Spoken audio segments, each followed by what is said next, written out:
ہمارے پاس election commission کی طرف سے جو رزلٹ آیا فارم 11 پر 94 ہے، لیکن جو بعد میں الیکشن کمیشن نے نتیجہ اعلان کیا اس میں ہماری تعداد، حلقوں کی تعداد 86 کی گئی اور پیپل پارٹی کو لیڈنگ پوزیشن دی، حالانکہ ان کی لیڈنگ پوزیشن نہیں ہے۔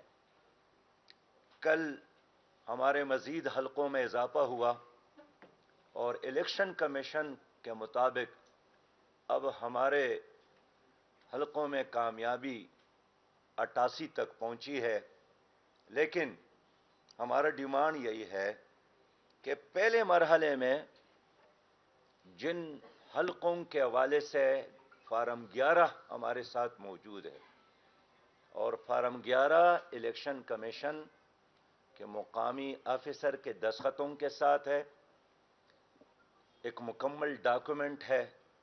ہمارا ڈیمانڈ یہی ہے کہ اس فارم 11 کو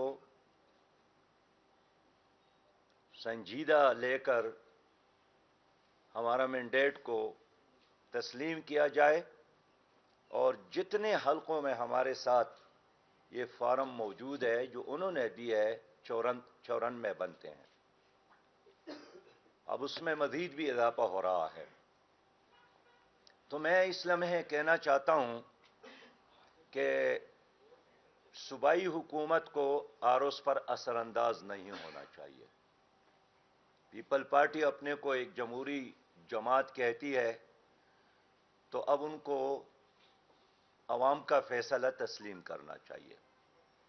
خاص کر میں آصف علی زرداری صاحب جو کہ پیپلز پارٹی کا سب سے زمادار ترین آدمی ہے، ان سے کہوں گا کہ کراچی کے لوگوں کا مینڈیٹ تسلیم کرے۔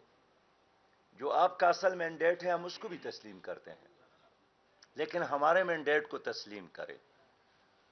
ہم بات چیت سے انکار نہیں کرتے ہیں، لیکن پہلے مرحلے میں ہم چاہتے ہیں کہ صوبائی حکومت اثر انداز ہونے کی بجائے اپنے وسائل اور اپنے طاقت اور اپنے اثرات کو استعمال کرنے کی بجائے ریئلٹی کو تسلیم کرے۔ ہم سب کو ساتھ چلانے کی صلاحیت رکھتے ہیں، ہم ایسے جذباتی لوگ نہیں ہیں۔ ہم امن چاہتے ہیں، ہم ترقی چاہتے ہیں، اور ظاہر ہے امن اور ترقی کے لیے ہمیں کراچی شہر میں ایک پرسکون ماحول کی ضرورت ہے۔ تو میرا آج بھی جناب آصف علی زرداری صاحب سے یہی پیغام ہے ان کو کہ آپ بذات خود صوبائی حکومت کو، مقامی پیپل پارٹی کو ایڈوائز کر لے کہ وہ عوام کے مینڈیٹ کو تسلیم کر لے، اس پر شب خون مارنے کی بجائے، اور اتنے عرصے بعد اگر لوگوں کو ایک اچھی قیادت مل رہی ہے تو لوگوں کو اس اچھی قیادت سے محروم نہ کریں۔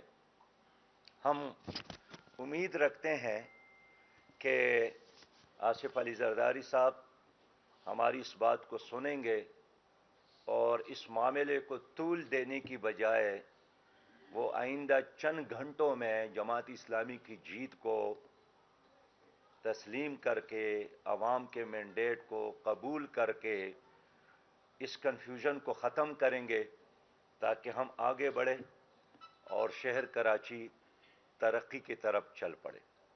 میں خود 20 تاریخ کو جمعے کے دن کراچی کے عوام کی شکری کے لیے جا رہا ہوں، اور 20 تاریخ کو ہم پورے ملک میں بھی یوم تشکر کے طور پر منا رہے ہیں، اور میں خود انشاءاللہ تعالی کراچی جا کر وہاں کے عوام کا، ماؤں بہنوں اور بیٹیوں کا، بزرگوں اور نوجوانوں کا، اور مختلف دائروں سے تعلق رکھنے والے لوگوں کا شکریہ ادا کرنے کے لیے خود وہاں پر جا رہا ہوں۔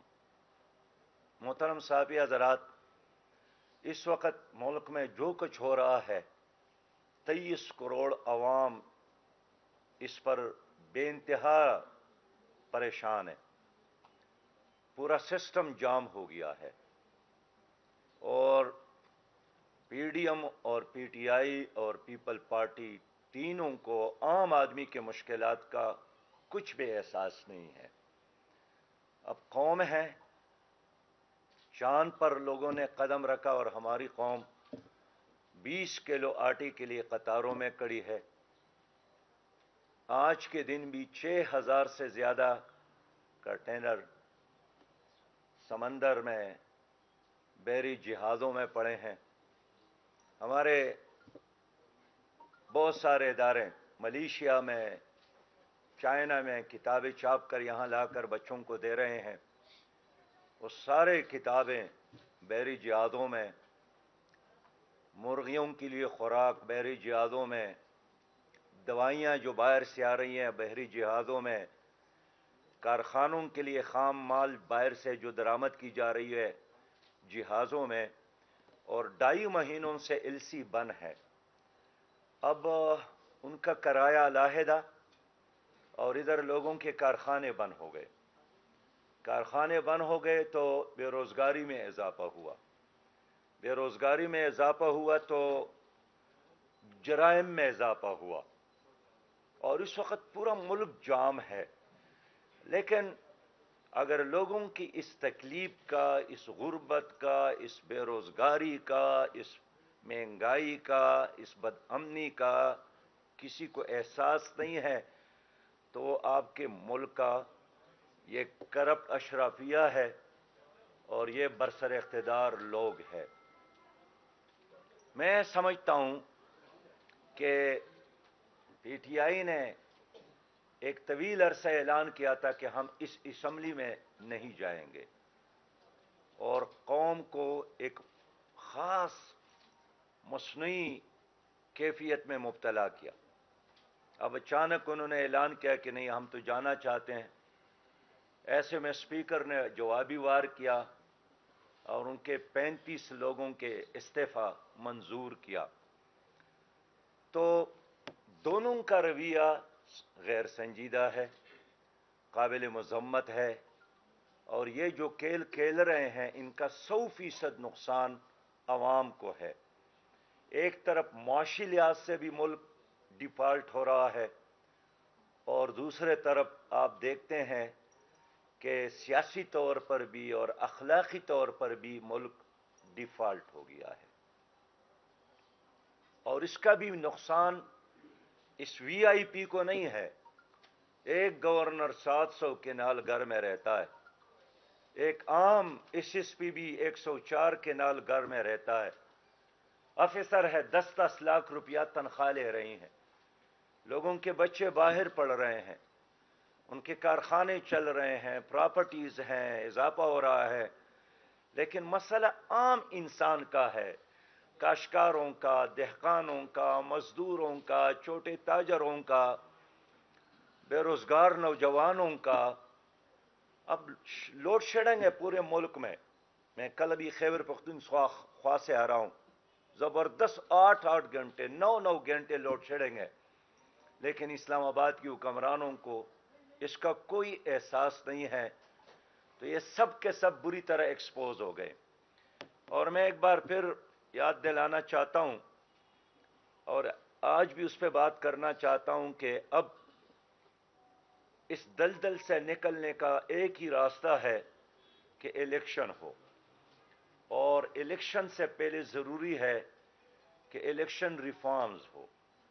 اس لیے کہ الیکشن ریفارمز کے بغیر اگر الیکشن ہو بھی گیا تو 2023 کے الیکشن میں پھر لوگ دست بگریبان ہوں گے، نتیجہ لوگ تسلیم نہیں کریں گے، اور آئندہ 5 سال بھی اسی جھگڑوں میں اس قوم کے ضائع ہو جائیں گے. تو آپ کب تک قرضوں کی معیشت پر پاکستان چلائیں گے؟ آپ کب تک باہر کی اوورسیز پاکستانیوں کے پیسے پر کچھ دیر کے لیے پاکستان کو چلائیں گے؟ تو اس وقت پورا ملک ایک وینٹیلیٹر پر ہے، معاشی لحاظ سے بھی، سیاسی لحاظ سے بھی. اور مجھے افسوس ہے کہ اس وقت کوئی بھی حکومت سے باہر نہیں ہے. پی ٹی آئی کا صدر ہے، مسلم لیگ کا وزیر اعظم ہے، پی ٹی آئی کا وزیر خارجہ ہے، پیپلز پارٹی کا، اور کل تک پنجاب میں ان کی حکومت تھی، خیبر پختونخوا میں ان کی حکومت تھی. تو کوئی باہر تو نہیں ہے حکومت سے، اور کوئی بہانہ بھی نہیں رہا. کوئی پارٹی یہ بہانہ نہیں کر سکتی کہ ہمارے ساتھ اختیارات نہیں تھے، ہمارے ساتھ وسائل نہیں تھے.